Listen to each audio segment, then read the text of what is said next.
alleloia dia miarabantsika indray ry mpianaovana trasin'ity fotoana mahafinaritra ionatsika amin'ny fandarana baiboly teny velona irahantsika amin'ny MCTV sy ny révérend Dimy Andreason. Tenin'Andriamanitra ny teny fa sambatra ny olona miandry an'i Jehova, sambatra ny olona manantena azy, sambatra ny olona miankina miaraka ny teny ao amin'ny Salamo 1:5. Manasanao apetrao amin'ny tompony fiainanao fa hitanao fa tsy mbadika no avy ho avy mahafinaritra mandrakariva. Ivavaka tompoko dada tsara mpanao tsara matoko sy marina ianao mandefa teny ho antsiray manaraka ity fandarana ity ianao dia misy zay fa teny tokana avy aminao dia manitsy zay diso manarina zay potika ary mamonjy sy manasitrana manafaka azy ireo. Saorana ianao ny teninao tompo, saorana ianao fihevitrao amin'ny anaran'i Jesosy Kristy zasy ianao tokantrano teny hoe amen.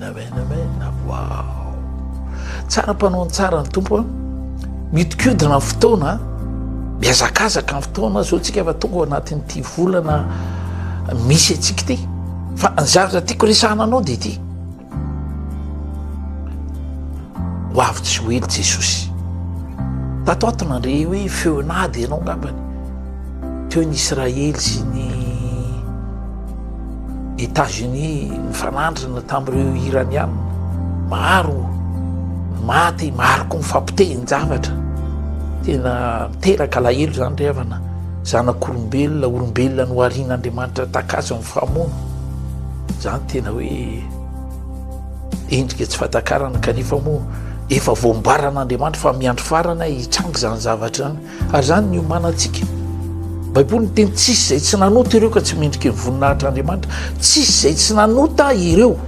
Rehefa miteny izy hoe ireo dia hoe ny zanak'olombelona rehetra. Maro amintsika mieritreritra hoe ianao ngamba tsara noho ny le anankiray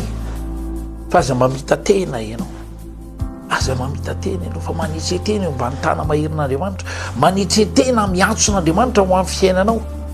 fa Andriamanitra ny teny zay manitretena no asandratra ary ny fanitretena voalohany dia le hoe tsika maty amin'ny fihevitsika fa mamela amin'ny fihevitr'Andriamanitra akatoerana amin'ny fiainantsika hisandratra amin'ny fiainantsika ary rehefa ny fihevitr'Andriamanitra amin'ny makatoerana sy misandratra amin'ny fiainantsika sambatra zasy ianao ke tsy mila mizaka ho sambatra satria fa tompon'Andriamanitra hatrany voalohany mahasambatra sy mahasambatra anao. Rehefa nanao ny olona Andriamanitra dia hitanao raha ny Genesis toko voalohany ihany no vakianao fa noariny daholo no zavaboary rehetra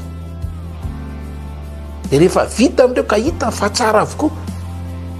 dia hoy izy hoe andeha anao olona mitovy endrika amintsikatsika mba hanjaka sy hanapaka amin'ireo zavaboary tsara rehetra ireo. Wow, tena tsisy ohatran'izany ry havana, tsy haiko aloha ianao fa za tena rehefa mihevitra ny fihevitr'Andriamanitra eo dia tena variana. Afaka tsika ny nataon'Andriamanitra voalohany teo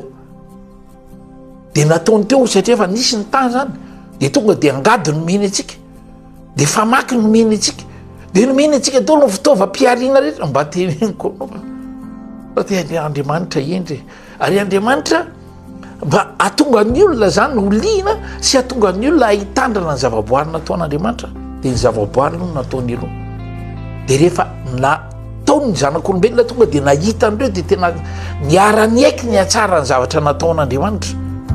dia hoy ny tompo hoe anjaka sy hanapaka amin'ireo ianareo. Hitantsika zany ao Genesis toko voalohany 2:5.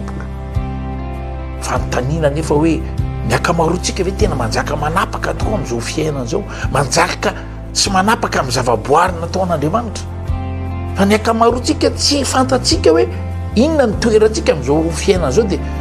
indraindray any misy amintsika manao zavatra tsy ampiheverana ngamba teniko azy reny le hoe mandoro tanety reny manapanapaka azo etsero reny mety ozy ianao iny ngamba nidiran'ny filazantsara amin'izany non reny zavaboary reny Andriamanitra nanao azy ary mahatona sin'Andriamanitra reny dia mahatsara ny tany reny dia mahatsara ny olona zay napetra ny aina eo amin'izany tany zany. Zany hoe tsika tokony ho fanajantsika an'Andriamanitra dia akasahantsika ny zavatra nataony dia manino ajaintsika ny zavaboary satria masoso mahatsara antsika reny, tsika ihany neny tahiny reny ny zavaboary ataoko hoe voankazo, paiso, goavy, orange avocat kakisy ny ambiny sisisa rehetra nataony tompo mahasoso matsara asy ianao ary oka ianao tena olo mifankasitrahana mandrakariva fa ny olona mifankasitrahana dia olona faly lalandava ary ny olona faly lalandava mandona ny fon'Andriamanitra ka manetsika an'Andriamanitra ameno ny fahabangano amin'ny fiainany. Io ny teny amin'ny Salamy 7:3 dia miravoravo Jehova dia omeny anao izay riny fonao. Wow!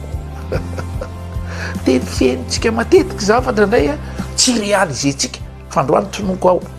ho tonga fa tanterahana amin'ny fiainanao zany ka ninona tediavinao ninona ndraindrainao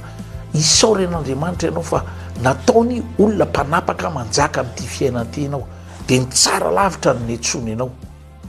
Vavaka ho antsiray manaraka ity fandarany ty mba zany fatakarany zany tonga ao anatin'ny fiainany dia olona mifiravoravony izy olona mifankasitrahana izy ary olona fisaorana an'Andriamanitra. Sitrana marany afaka mpifatso voatany asamandrara voatany tontolo andro voatany kinasa severina izy fahitatsitraka fahita apity tsy mazatra tonga ao amin'ny fiainanao. Raiso zany amin'ny anaran'i Jesosy tsy anao ry ihany fanao sy ny taranaka ao manoatra amin'ny mpandrisy tompoko feno voninahitra. Amen.